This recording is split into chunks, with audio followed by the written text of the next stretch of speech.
Hi, everyone, and welcome to today's webinar, Procurement Currents Q2, a quarterly economic outlook. I'm your host, Julia McElroy. Before we begin, I'd like to explain the format of today's webinar. All attendees are muted.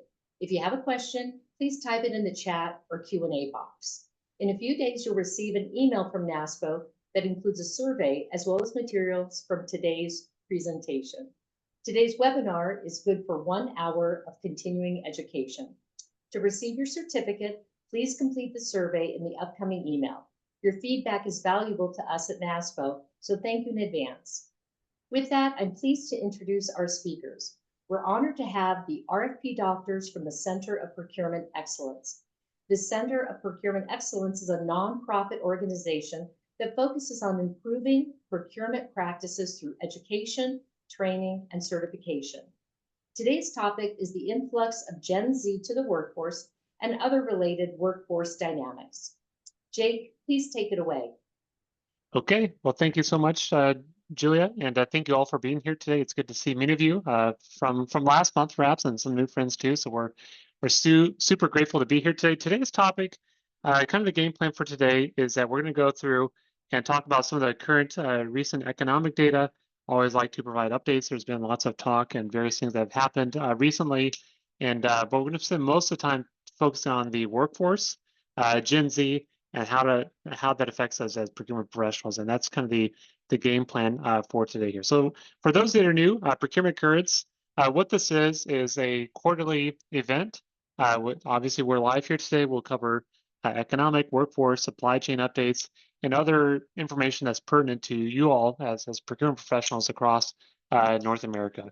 I think for next quarter, for November, we'll be talking about AI, some impacts again, from an economic standpoint, how that impacts us. Obviously, we'll have new data and different trends that are coming about. So that's kind of the game plan for this presentation. We try to have really recent, really relevant data to help us understand what's going out there, and perhaps more importantly, what that future looks like as we progress forward here. So again, thanks for being here. And with that said, we will keep moving here. So today's current economic environment, I want to hit first on the cost side of things. This is a chart that is perhaps a little bit busy here. What this shows you is raw materials for various types of materials. So we have the gray line here is steel mill products. The red, or excuse me, the brown line is copper, and there's other sorts of raw materials here. As you're going to go through this here, for the first little bit, we're going to be focused on construction cost. And the reason why we do that is that construction is a really good bellwether for the overall economy. If things are going well, people tend to build. If things are not going well, people will slow down or stop to build. And so that's why I would like to look at construction as a really good, like I said, bellwether for the overall economy. Now, this is the current data. This is the most recent available. I just updated this as of about 3 or 4 hours ago. This is from June. So that is the most recent data is from June. You can see here, this is where the tariff impacts have started showing up. But when you say tariff impact, there really hasn't been significant outcomes from that. If you saw, I think it was yesterday evening or afternoon, President Trump announced a 90-day delay on some of the tariffs on China. And there's been other sorts of delays and other things that are going on because of that. So how is that relevant to us procurement folks is that we're not seeing widespread impacts from tariffs. Now, you might be thinking, well, how's that true? My costs are still going up. Yes, that is true. Costs are going up, but it's not necessarily because of the tariffs. Now, at some point that might change, but as of today, that's not really what we're seeing here. So for example, this is roughly when some of the tariffs started showing up. Steel kind of jumped up here, but has since gone down in the last quarter. And the other ones are still mostly quite stable as we look at this here. Now, just a little bit of FYI about how we gathered this information. This is showing from last time, the CPI and the PPI, the Consumer Price Index, and the Producer Price Index. This shows you the website. This will be updated. They have some more updates coming down the line, but that's where this data is certainly coming from. So again, just more construction-focused data. This is since February 2020, which is the start of pandemic, which is when everybody really started taking off, and that's kind of why we set that as our baseline or our starting point here. So on this chart here, I have the Consumer Price Index since February 2020. That's a measure of how much you as a consumer feels like to pay for different things. Whereas the producer price index used for electric, construction, food, transportation, this is a measure of how much it costs to produce these different types of goods. And so things have, again, they're relatively stable. Again, this is all the most recent data as of a few weeks ago. But again, the main takeaway here is that when we do this again in, let's say, November, there might be some increases. I mean, we'll see really what impact the tariffs have for that. But the main takeaway with this here is that the impact from basically February 2020 until today is that construction costs, for example, has gone up by almost 40%. Power is gone up by 70%. So there's been major increases in terms of different types of projects. So how is that relevant to you all as procurement professionals? Is that when you go and look at a project that you're looking to procure or construct or what have you, understanding what time frame that budget was developed is absolutely crucial. So, for example, I had a project recently where it's about $200 or $300 million that we're working with an agency on. I think it's about $300 million budget, and they put together their feasibility study, their estimates, and it is suspected that that feasibility study, although nobody's actually sure, but it's suspected it's based on 2019 and maybe was updated in 2021. Well, whether it's 2019 over here on the left-hand side or 2021, compare that to today. I mean, folks, that's almost a twice the increase in the overall estimate for that. So it's use procurement, folks, as you look at your different projects and the money allocated to those projects, understanding how you develop those estimates and put together that budget is absolutely important. There's another project recently. This happened earlier today. I saw this here in the Southeast. They're building a project. They had the funds set aside. They allocated about 2 years ago. They did their very first estimate on the job based on what they thought they were going to do, 56% over budget. Right. And so now they have to cut $30 million from the project. And so it's just, the point is that things have gone up significantly. This is looking at other more details on commodities. And this what I show you here is that, compared to last month, that's what this chart here shows, compared to last 4 or 5 weeks, things have not jumped significantly. There's a little bit, but again, since February 2020, there's been some areas that have jumped up significantly. So copper wire, so electrical work, structural metal products, 60%, iron and steel, natural gas. I mean, a lot of these areas have seen a huge increase. I mean, look at the switchgear, switchboards, and other industrial equipment, 62% almost increase for that. So point is here, folks, is that there's huge increases. Things have been relatively stable over the last month, but again, this data does change, and so it's important to keep track of what's going on here.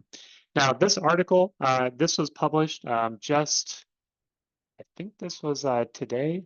I think it was either today or yesterday about the inflation data. So when you look at inflation and what's happened with that, there is an acceleration in those core prices. But when you take out food and other more volatile things, inflation has certainly gone up, right?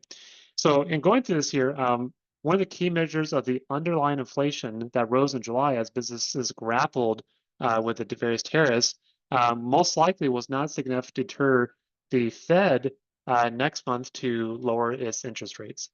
So typically, when you see changes to inflation, that'll affect how the Fed thinks about doing things. Most people are expecting that the Fed is going to cut interest rates when they get together in its next meeting. The underlying story here about inflation is that the job market, the underlying job market, which is crucial for everybody, may be showing signs of weakening. That's the main takeaway as we think about this. So some of the cost escalation impacts for us as clients, again, this is going to vary widely by project. If you have other projects that are tied to some of the raw materials and construction, so like data centers, other types of projects that are affected by that, you're going to see a significant varies, but not everywhere is going to be like that across the board. Budget reasonableness is iffy. There is a lot of sticker shock. And so one thing you can do as procurement is to help your end users realize that it's not going to be Let's say like things are not going to cost what you think they should cost because of just the huge changes that we're seeing that.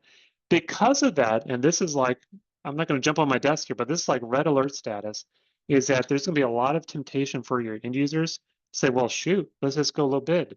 And you save some money, go low bid. And the number of challenges with going low bid, let's just say true commodity product, are significant. So when you think about commodities and things like what? Pencils, pens, some office furniture, things like that. Sure, the commodities, find the cheapest, that's fine. But when we apply that commodity low bid mentality to things that are not commodities, that's a negative outcome. So for example, construction. Construction procurement is mostly done on the basis of low bid, and that is so risky because it's not a commodity. There are differences in skills and capabilities, and so we just need to be cognizant of that. Clients can think they can win by demanding more, so negotiating hard, all these other things will certainly have negative consequences because of that.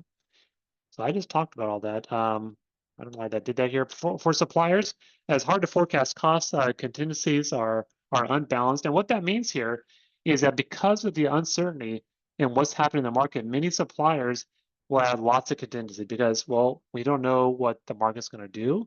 We don't know how fair our clients are going to be, the procurement folks and the other staff people are going to be. And so because of that, we're going to add a lot of contingencies. Pushing risk to prime vendors, in turn push to the subs. Revenues are up, margins are down. Folks, this is a big deal here. If you've not talked to your contractors and are not really understood this here, that these two items here are a really big deal.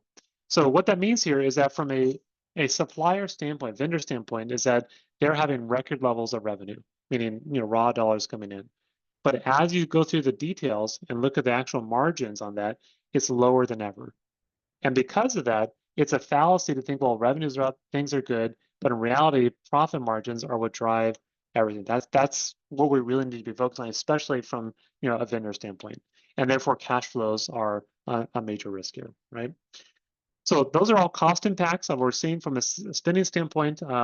Again, there's been various bills, the infrastructure, through the Inflation Reduction Act of 22, CHIPS Act of 22, the infrastructure bill. Now, this is from November 2021, which is old news, $1.2 trillion. A lot of this funding has not yet been spent.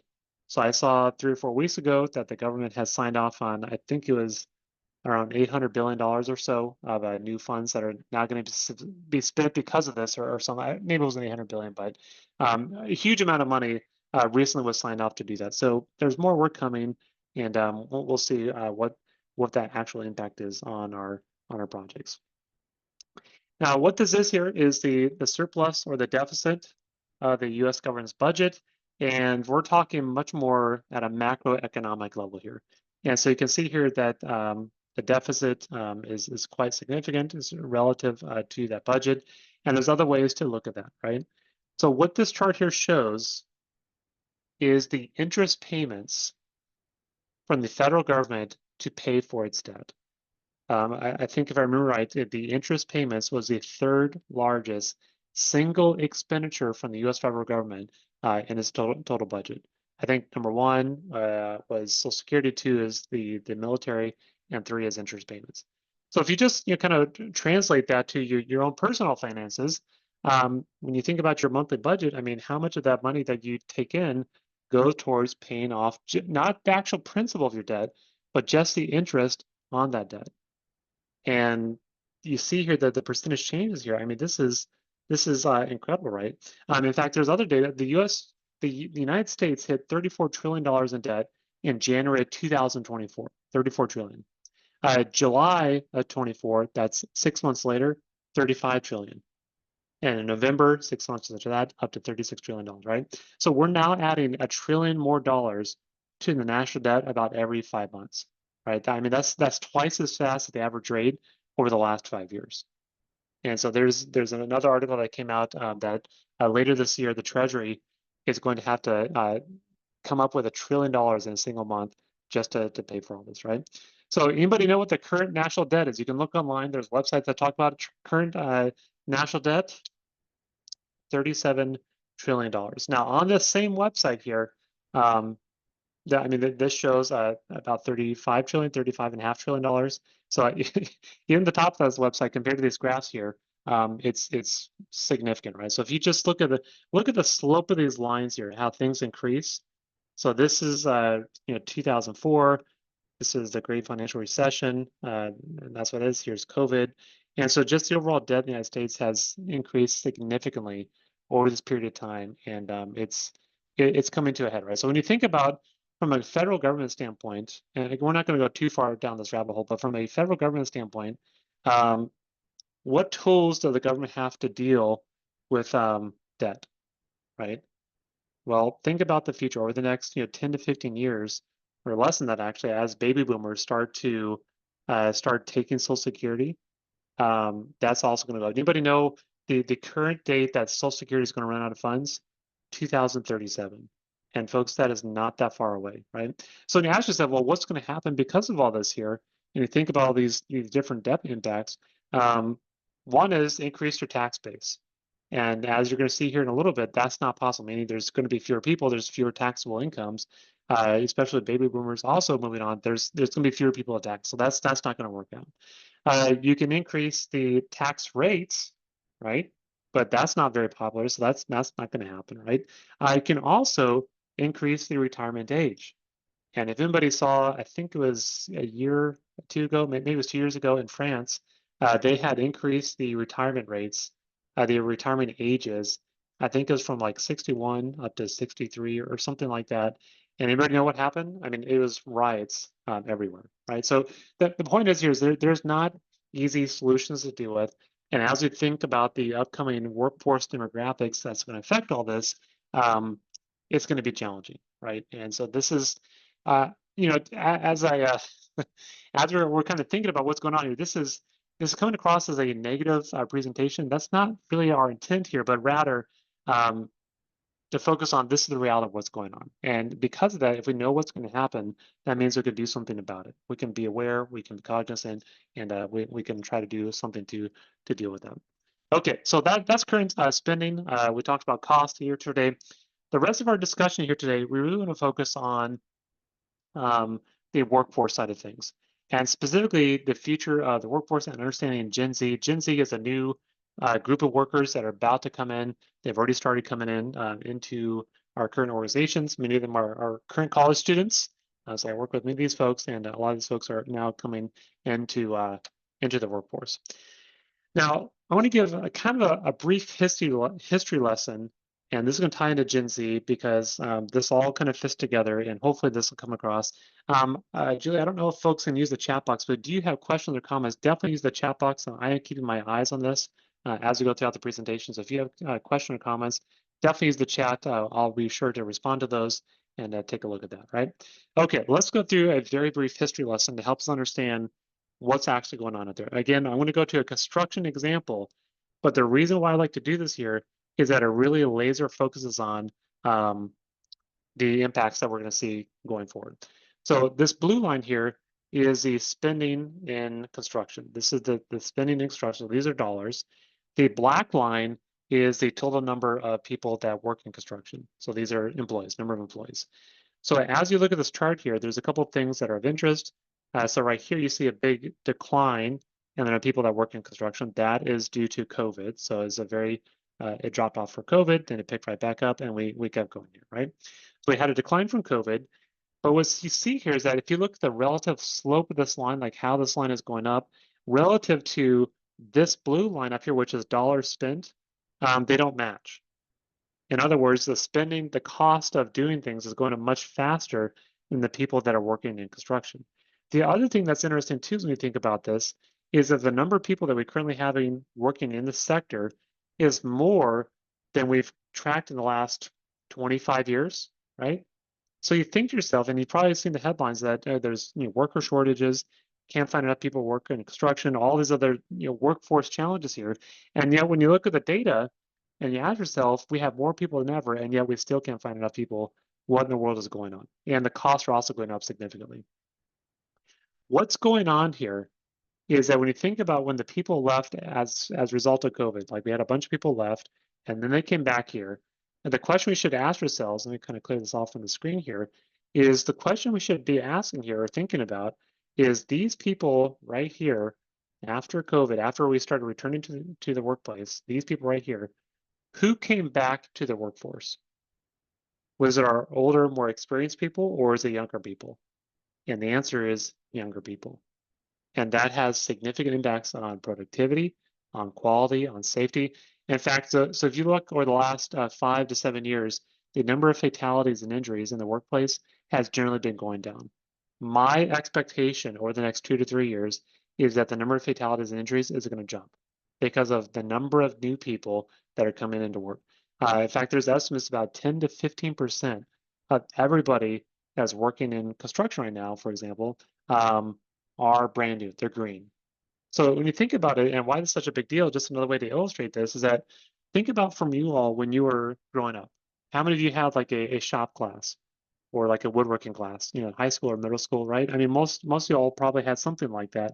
I do that same question to my current students in construction management at the university. Have you ever been to that? And it's like one person. Now, why is this a big deal here is that as you're exposed to these different heavy equipment and different machines, is that we recognize the danger and the impact that it has here. So anyways, off on a tangent, we're expecting things to really change with them. So I want to go through some census data. Um, this just came out. There's potentially new census data, so things, subject to change here. We'll see what's going on, but there is different political things that might be coming as a result of that going forward here. Okay, so current procurement trends when it comes to workforce, and we're going to really focus on how we think about that, right? Most procurement, again, this is just procurement people. Most are busier than ever, running up to keep with the assessments. Short staff, folks are understaffed, unable to fill open positions. The private sector is often poaching our best people. Maybe you all have seen this before. Increasingly inexperienced. For every qualified individual, there's 6 vacancies in the procurement sector. That was a NASPO study that was done a few years back. And of course, aging. 30% of supply chain professionals are at or beyond retirement age. Okay, so let's speak about the broader U.S. population and ask yourself some questions. So this is not just construction procurement. This is everybody in the U.S. population. Since the year 2000, has the U.S. population gotten older or younger? And I guess most of you are probably saying older, and the answer is older by about 3.9 years. Is this trend accelerating or decelerating? And the answer is accelerating. People are getting older faster in terms of the overall population. Now, why is that a big deal when you think about that? Well, here we go. So there's a lot of information on this chart, but there's some really fascinating things that are happening. So the first thing here on the right-hand side of this chart, what this shows is the total US population between 2010 and 2019. That's the census dates. So the green blocks are 2019. These white blocks are 2019. We kind of laid them on top of each other, okay? So the first thing I want you to look at this chart a little bit, and I want you to ask yourself, is there anything that should be concerning about this? Anything that makes us, I don't know if I want to use the word heart palpitations, but there's definitely stuff on here that should cause us to be really concerned. The first thing that folks are probably looking at, well, if you look at the younger age, yeah, there's fewer younger people. We'll talk about that. But the biggest thing to look at here is this age range right about here. This is males. On the right-hand side is females. These are people, their ages about 40, 45, 50, 55, right in that age of 40 to 55 or so. So compared to 2010, compared to today, or the most recent census data, 2019, that core demographic of people has left the workforce, or they've gotten older, right? So they're not working anymore. So the question here, though, is why is that such a big deal? Well, when you think about that, in most of your organizations, who are the most capable, experienced, knowledgeable people? Who kind of sets the culture of how you work as a team, as an organization? How old are most of those people? And the answer is what? It's about 40, 45, 50, right in the age range. And compared to 2010, a lot of these people are no longer in the workforce. That's a big deal.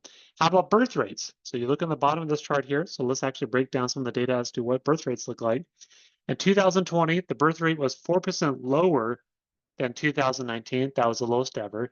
Now, at the time, COVID was happening, and so if the world's on fire, there's this virus out there. People are not really interested in having children, but that's not really what's going on here because it never recovered, right?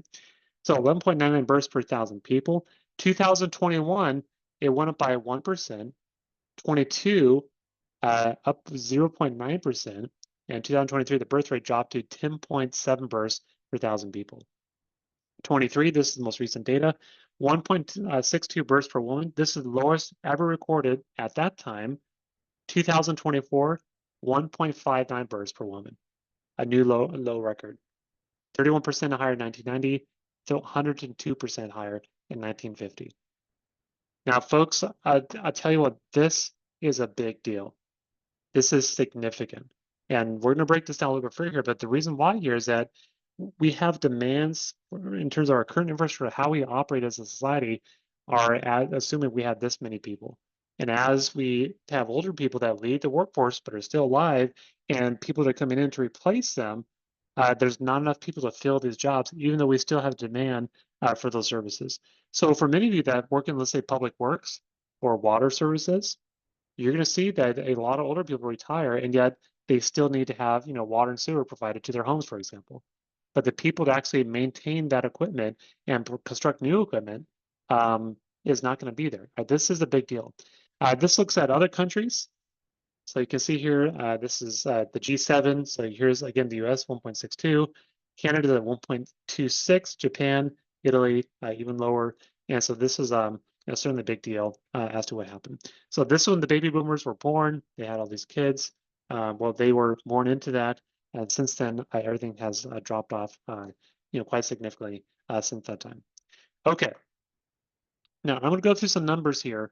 And when you think about this, I mean, there's really some quite interesting things as part of this here. So boomers, there's an estimate between 76 and 79 million people, baby boomers that were born. Gen X, 65 million people. Millennials, 72 million. Zoomers, Gen Z, 69. And then Gen Alpha, about 45 million. Gen Beta, we're not sure yet. That'll come out here soon, but that's where things are at. So when you look at this here, why is this a big deal? Right? Why is this so concerning? So when you think about this here, so if we assume that there's what's called the replacement rate is 2.1 births per woman, meaning that in order to replace an entire generation on average, we need to have 2.1 births per woman to replace that generation. Okay, so you think about this number here, the boomers, 76, 79 million people, right? So you divide that by 2, and you multiply that, let's say 2.1, that comes out to 79.8 million people. So if we were to maintain our replacement rate, that means these boomers should have had, millennials right down here, should have had 79.8 million people being born in this time frame. What we're at is 72 million people. Gen X, same thing. You take the Gen X 65 million, divide that by 2, multiply it by the replacement rate, 2.1, that comes out to 68 million people. And we kind of see that here, right? We're at 69 million people. But here's where things really start falling apart. The millennials as a group of people, 72 million people, divide that by 2, multiply by the replacement rate, there should have been born to have that replacement rate 75.6 million people. Gen Alpha, 45 million people. So the current birth rate, and I know the birth rate is 1.6, that's artificially high because of all the boomers. The current estimated birth rates is 0.83 births per woman. So this is a big, and just think about the impact this has on the economy. I mean, think about the types of jobs and things that we take for granted, perhaps, that relies on cheap labor, younger people labor, doing different things because of that, and just everything that goes with that when we go forward and consider it, right? So that's a big deal as we think about what's happening going forward and looking at this. This is another statistic. This is called the male workforce participation. This is our prime ages 25 to 54. I can see here that's these are people that can work but are not yet able to work. I can see here's our millennials enter the workforce, and so that's a lot of folks that are not going to happen with that, right? So there are a couple of questions in the chat box here. One is, we've seen that Japan and Italy's population crash have been documented for many years. We've known about that. What they've done to respond to that. folks, it's not a pleasant outlook. Now, their economies are fundamentally different when you compare it to the United States. They're a lot more populous. The United States is not like that, and so because of that, it's not exactly the same. But it's been a very challenging demographic situation to deal with that. And Jeff pointed out here that the answer is AI, and I am not being dramatic here to say that that is a very realistic option to help deal with some of this. Is if we don't have enough people to do the things that need to get done, AI may very well increase our productivity so much that the impact of that may not be as significant. But there's some jobs, of course, that can't be done with AI, and because of that, we'll see what happens to that, right? But I think Jeff and other folks, AI is certainly 100% part of the answer in terms of how we will deal with this.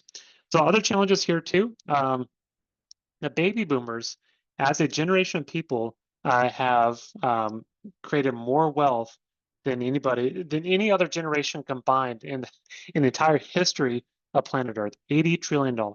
So that $80 trillion, as that begins to transition to what? When those baby boomers start passing away, what's going to happen to all that wealth? Well, some is going to go to estate taxes, which is such a big deal, right? But most of that money is going to go to where? Is to their kids. So on average, if somebody is going to get an inheritance, at what age are they going to have that happen? 45, 50, 55, right around there. So as you think about that, and the impact from that is that if we don't have enough people in that age range, and if mom or dad pass away and you get a huge inheritance or even a sizable inheritance, your motivation to continue working is what? It's probably less. In fact, I have a friend, he's a project manager. His dad passed away, and he said, "You know what? I'm one bad email away from just quitting my job." Right? So we're going to see huge wealth transfers. That's going to have a big impact. More men ages 25 to 34 live with their parents than with a spouse. First time since 1880. Drugs are a big problem.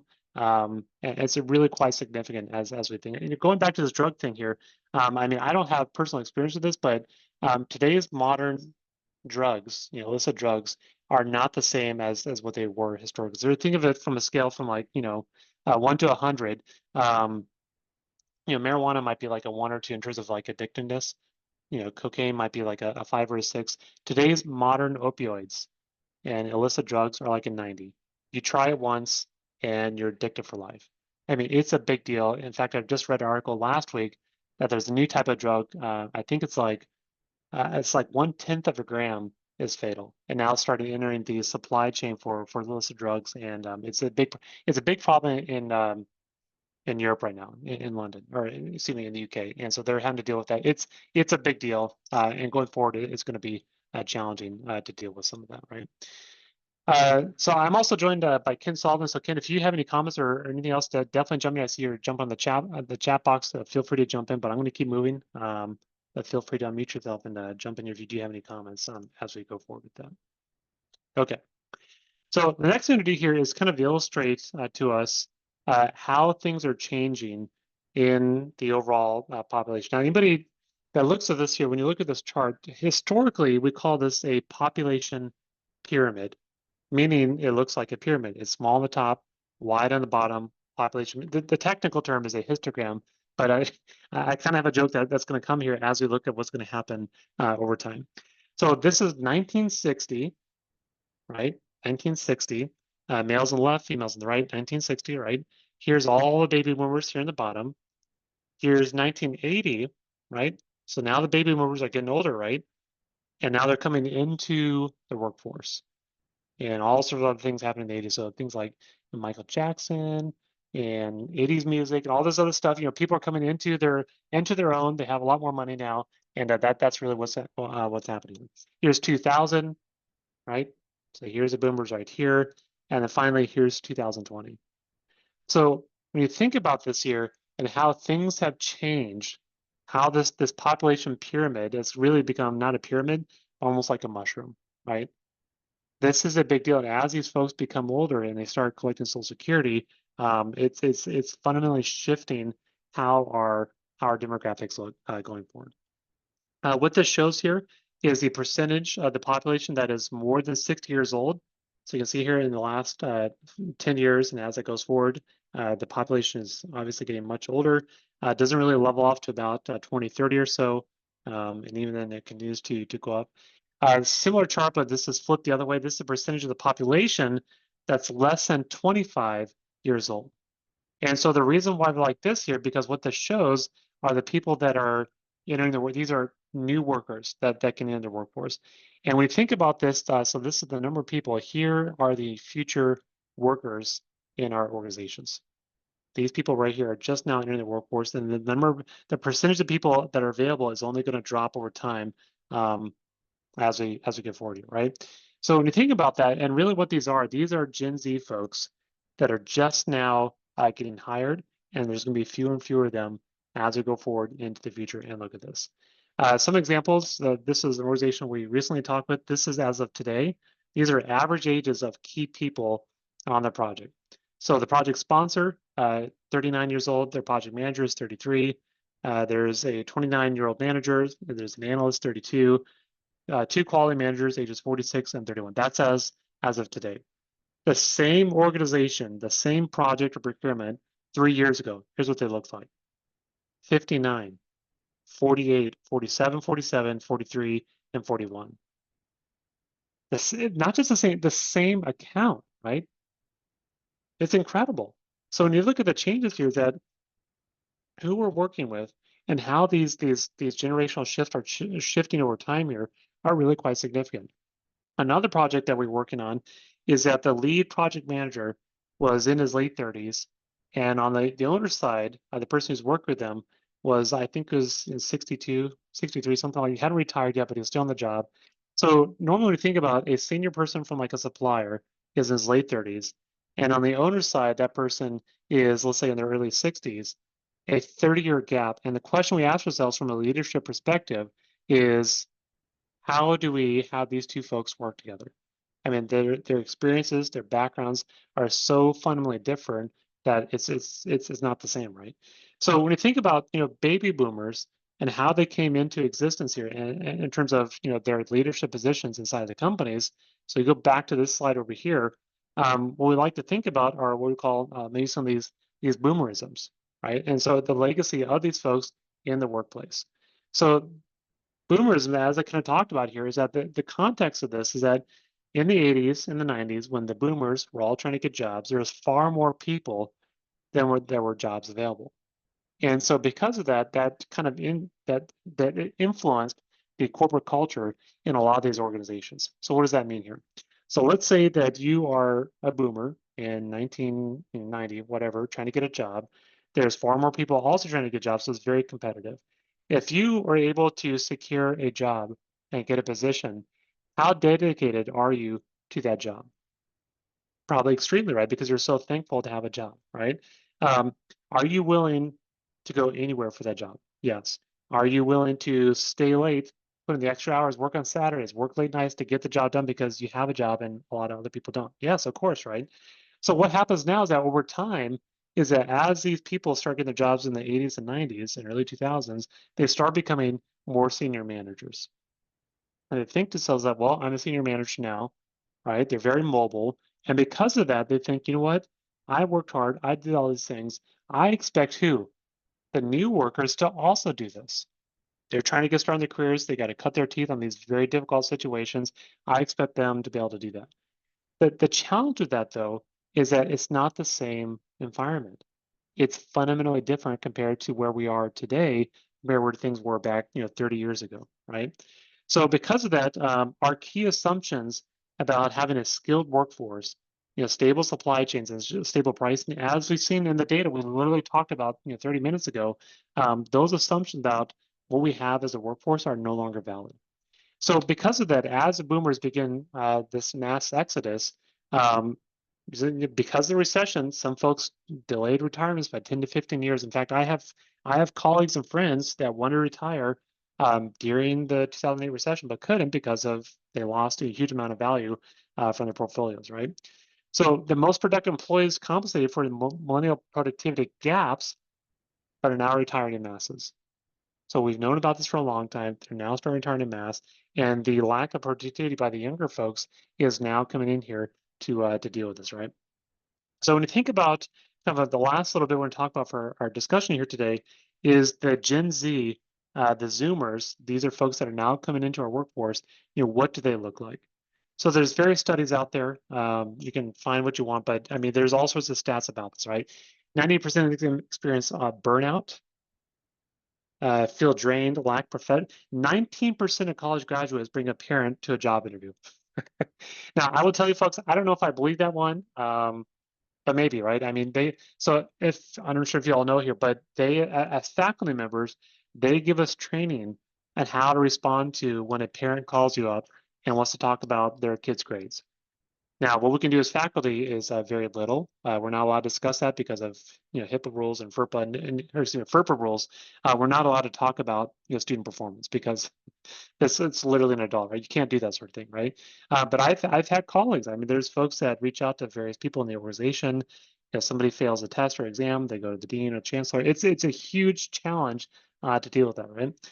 Lack communication skills. A good example of this. I mean, one of the classes I teach is where students have to go out and do interviews of different companies just to learn about who they are and do a short interview and kind of learn get them connected to the industry and help build a network. Last semester, this is a true story, folks. Last semester, I have the number of times I had groups come to me and say, Dr. Smithwick, we're trying our best. We can't get anybody to respond to us. I said, okay, that's fine. Everybody's busy. I understand that. What'd you guys do? Well, we sent an email and that was it. We sent a text and no responded. I'm like, did you try calling them? I mean, so the reason why I bring this up here is that the professionalism and these communication skills that we take for granted are just not there, right? Picking up the phone, not to be funny, but picking up the phone and calling somebody to work through an issue is a very, very challenging skill, especially for these younger people, right? And there's other sorts of things. Like Ken and I were working harder. There's other data about here. Gen X, as a group of people, had an attention span of about 40 seconds. Millennials 5 seconds, and Gen Z even less. So we don't even have the appropriate measurement tools to to look at attention span. So, anyways, there's a bunch of stuff out there, and it's really quite interesting, right? So this is a projection of 2040. So males versus females, and this is kind of where things are going to be at going forward as we think about that. So again, here's a Gen Z. These are the number of people that are rising. So we have more than the future workforce. Going down here, these are baby boomers. So they crossed in terms of total population size just a few years ago. And we're going to be seeing 2023 Q3 Gen Z workers surpassed that of baby boomers for the first time in our demographics. So again, big things here. Mental health is a huge challenge, and it's just something that need to be cognizant of as we work with a lot of these different folks, right? Okay, so final thoughts here about leadership implications. We'll definitely have time for a Q&A at the end, and certainly invite my colleagues here, Ken or anybody else, to jump in and offer some commentary. But kind of final thoughts about this. What does this mean for us as procurement professionals going forward? The first thing is that the increased retirement among boomers is going to lead to skill shortages.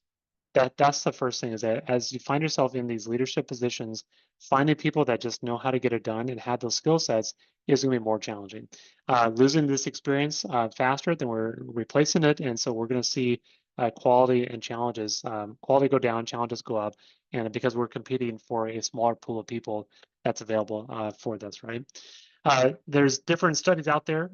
New applicants, Gen Z folks feel unprepared for today's job market. But again, we've seen this. We track a lot of this data with our team, and because of that, there's a huge gap between the skills needed compared to where folks actually want to be because of that, right? So it's interesting that knowledge transfer of how do we mentor the new people and how they're coming aboard is really a key part of what we need to think about as somebody who's in that leadership position. If you find yourself thinking, well, I worked hard, I did that, they need to be able to do that because I did it, in my opinion, it's a fallacy. And the reason why is because today's market is not the same. If somebody today is not happy at their job, they can very easily go out and find a job somewhere else. in the 1980s, 90s, and 2000 wasn't the same, right? It's a fundamentally different situation. And there's all sorts of other reasons too, right? About why Gen Z as a group of people is really fundamentally different. Another thing here to think about this is that Gen Z is a first group of people that grow up with screens, right? So if you go like today to like a cafeteria at elementary school, what does it actually look like? How to look for you all when you're like in school and go to a cafeteria? It's loud and crazy, right? You go to today and it's like quiet. Everybody's playing on their phones. And what they're finding here, the psychology of that, the impacts on our brains, is just now starting to come out of that, is that there's delayed impacts in terms of how these younger folks' brains are actually being developed because of the impacts on screens. Still looking at as to why that's happening here. But the moral of the story here is that this group of people are not the same as other folks that have come through. And so we as leaders have to be cognizant and aware of what that looks like, right? So solutions here, as we think about this, we have to embrace the reality. We need to change our expectations that we need to think about how we're going forward and how we think about this, and understanding who our people are and what drives them is really really important. So hopefully that's not too negative here, folks. Really the intent of all this, in fact, we're developing some new research studies with our team that looks at to better understand what's actually transpiring, to hopefully understand how we can deal with that better. But that's kind of where the future looks at going forward. So we intend to do more of this. We've got some new efforts that are coming on board to look at what does Gen Z look like and how do we prepare that for the latest developments on that side of things. So at this point in time, we'll definitely take some questions, or Ken, if you want to unmute yourself and jump in here. If you have any comments, feel free to do so. But yeah, Ken, jump in there. Go ahead. Oh, no, great information, Jake. Yeah, it's definitely a different world. There's, as Jake said, there's more jobs than people, and especially as we move forward in the next 5 years, that's going to become even more so obvious. There's a lot of economic issues. So you have a demographic shift happening, and that doesn't happen overnight. That's going to take you won't see, we're 5 years away from the leading edge of the boomers beginning to transfer the start of the wealth, but that's going to last for 15 years. Demographics move slowly. And then if you showed the piece about if they redo the census, it'll be really interesting what that does to some of the numbers. It could be a little bit more enlightening if they from a research standpoint, I'd love to see a multiple layered census, a little more detail in it. But yeah, from a leader's perspective, what can you do? It's I think the main thing we've been training folks on is a lot of how we've built our training and our mentorship structures, even if it's de facto, like it may not be formal inside your organization. It's based upon, how you would have talked to a younger version of yourself, like what you wish you would have known when you were 20-something years old. And the reality is that because of a myriad of factors, and we can go into as much detail as you want around how the brains have been. Again, this is all leading edge science, and there's not a lot of data because they're still so young. But the compounding effects of the societal shifts that occurred in the 80s, where the millennials began moving, and you had a deconstruction of the typical community of a long standing community where everyone knew each other for multiple generations. That began to break down in the majority numbers and became a much more mobile workforce. During that mobility, you had a massive increase in violent crime. And so parents lost community, and at the same time, you had crime increase. They were moving more often. And so parents began to restrict the play. And there's a great book. It's called The Anxious Generation by Jonathan Haidt. It's a good intro to this. And I'm connecting some thoughts from him and from about 6 other folks. But that ability to play unsupervised and like leave all day and come back at night during the summer for dinner, that's mainly gone nowadays. And the unrestricted play, unsupervised play apparently has significant impacts on brain development. from a social standpoint, and some of the issues Jake brought up, what they're finding in different studies is that previously, in order for, you know, in a traditional social in-person, we call it in-person nowadays, but a traditional social structure, if I'm a kid and I'm part of a group, there's effort required and a cost to enter that group. You have to prove yourself, understand the social norms, modify your behavior, you know, handle multiple complex relationships that are dynamic. Still simple compared to an adult relationship, but there's practice as a kid. And then to maintain or grow your status once you're in a group or a social circle, you have to exert effort. You've got one-on-one relationships, you've got small groups or cliques, you've got the whole group. And to know what the group was doing, it required you to stay engaged. You had to reach out. There wasn't easy information flow. And then to leave a group, to leave a social structure as a child, there was a cost, right? You couldn't just leave and, you know, you're quiet, you're not hanging out anymore. What happened? There's a social penalty or a fragmentation of that. And those are complex things to manage, and your brain needs those situations as a kid to develop, to grow, to have the neural pathways that you connect. And now on top of the social dynamics of the mobile workforce and the increase in crime and changes in parenting habits, outside of play became restricted, but inside virtual play expanded exponentially, I mean, beyond exponentially. So you had the introduction of the video game culture, then social media into the 90s and the 2000s till today. And that in that context, to enter into a social structure nowadays, there's no expense. You can join 1,000 social groups with no effort, right? Click of a button. And you can know what everyone's doing and saying simultaneously in any of those groups, and you can leave any social circle without cost. And so that dynamic of how we socialize, how we interact, how we communicate has totally changed in like a 20-year span, how the average young person does that. And what they're finding is that, along with the upbringing, along with parenting habits, with the impacts of screens, as Jake mentioned, they're connecting screen time to brain development. Also, with the massive increase with the boomers, you saw the major increase in women in the workforce as a percentage.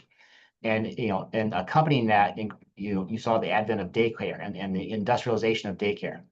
And they're also finding there are positive and negative consequences to daycare. And this is not to, you know, judge anyone's parenting style, but just parts of that. So the initial, like, just again, it's going to take 20 years to research this, but the initial findings that it's actually the way the brain has formed is different. The actual molding of the grooves of the folds in the brain matter is different for younger people. And so a lot of the, you know, the depression that we're seeing, the mental health issues, some of the challenges around resistance to temptation, grit, resilience, you know, interaction, confidence and communications, a lot of that is physiological. It's actually the physical structure of the brain is what they're thinking. It's not a mental. You can't just train it out of them. It's kind of the consequence as a leader. So how you train, how you interact, how you manage, they are more like a different species of human than they are a younger version of us or a younger version of you. And that will modify how you approach that as a leader. And we have some content on that. We're developing some more because we're seeing what you're about to hire and what you just hired in mass here at the universities. And so it's going to be a massive shift. And those organizations that learn how to do that. Now, Gen Z, it can be, you know, they're the least productive generation so far. You know, they're going to beat millennials. But I think that's a, you know, anomaly because they are the first digitally native generation. Because that leading edge of, you know, an old millennial's in their mid 40s, right? An old millennial, I mean, they didn't have a cell phone growing up, right? And they saw cell phones go from the size of, you know, cinder blocks to bricks to, you know, pocket. Whereas your Gen Zs, they are, you know, your old Gen Zs, they've always had the internet. They've always had a phone. They've always had, you know, some type of tablet. They are digitally native. It's the first generation. And so that's a huge advantage for them. But they also have much higher demands on usability and user experience. And they're much more willing to move off of something if the user experience is bad. So I think a lot of even some of the technology we have internally it's so clunky, but we're like okay with it because it's better than moving literal pieces of paper around. Gen Z is not going to tolerate that. So I think you're going to see customer, needs change internally, expectations will shift, and those will all be good things. But then you have AI on top of all of that, changing everything. So we'll kind of see how it goes. But in essence, for a leader, it's going to be a very dynamic next 10 years, next 5 years. And those that can figure it out, I think you're going to have significantly higher productivity than you have now, with a very engaged workforce. But I was just throwing some stats in there, but it is definitely going to be different. And so there's not one answer. It's going to be a lot of things changing all at once in order to be able to modify and adapt to the future.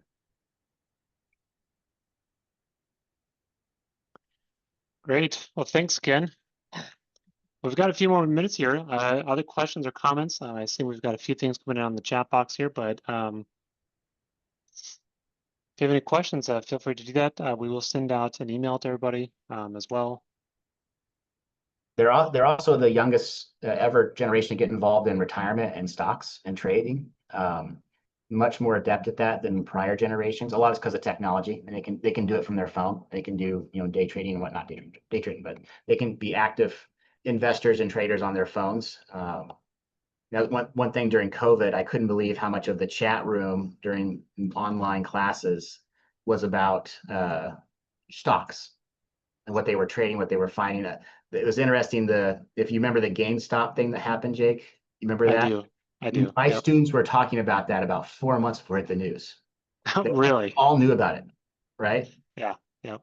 And so, like, they're in that internet space. They're in the X space. They're in the Instagram space. They're seeing the news. Just think of how many news articles you see that's about a tweet someone sent. Yeah. If you're a Z, you're actually living where the information is first flowing, that then's making its way to the mainstream. And we think of mainstream as like mainstream. We put that title makes it sound like it's more formal. All it really means it's how older people get their news. It's not mainstream. It's just how older people get their news. Younger people know what's going on faster nowadays because they're getting the news from a much closer source to the actual, ground level happenings. So they know more about what's happening in the Ukraine war from people in Ukraine actually posting videos from the front lines than what someone's reading a newscast about a news article that was written in a paper about a tweet that was sent by a soldier, right?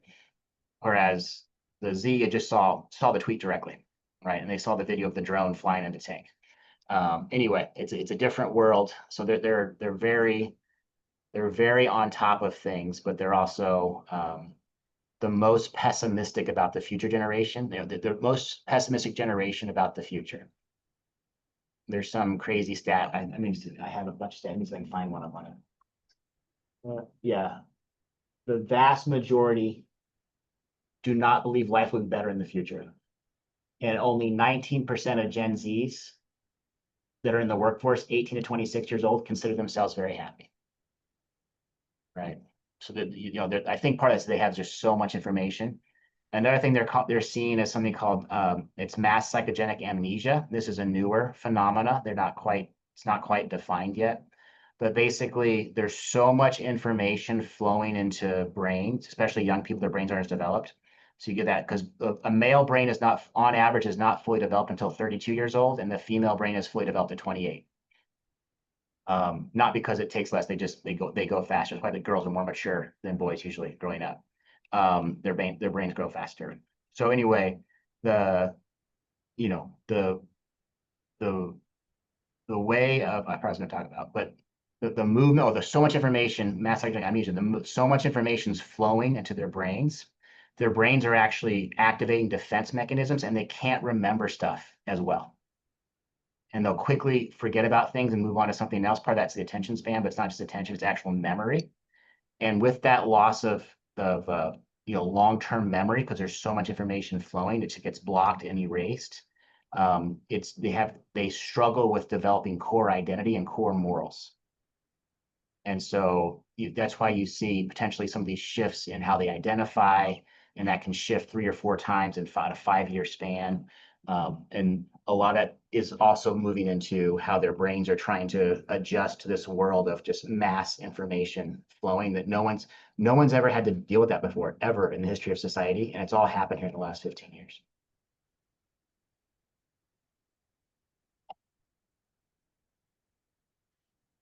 Super interesting. Well, folks, I think that kind of brings us to the end. Ken, thank you so much for your comments here. Thank you all for being here today. And Julia, we'll turn the time over to you. Thanks, Jake. I want to thank Jake and Ken for the valuable information they've shared and for working with NASPO to bring it to you. As mentioned, you'll receive a follow-up email containing today's slides. This webinar qualifies as 1 hour for your continuing education credits. To receive your certificate, please complete the survey in the upcoming email. This webinar has been recorded and will be available for viewing on the NASPO YouTube page. Questions entered into the chat have been saved. Thanks again for attending today's webinar, and have a great day. Take care, everybody. Bye.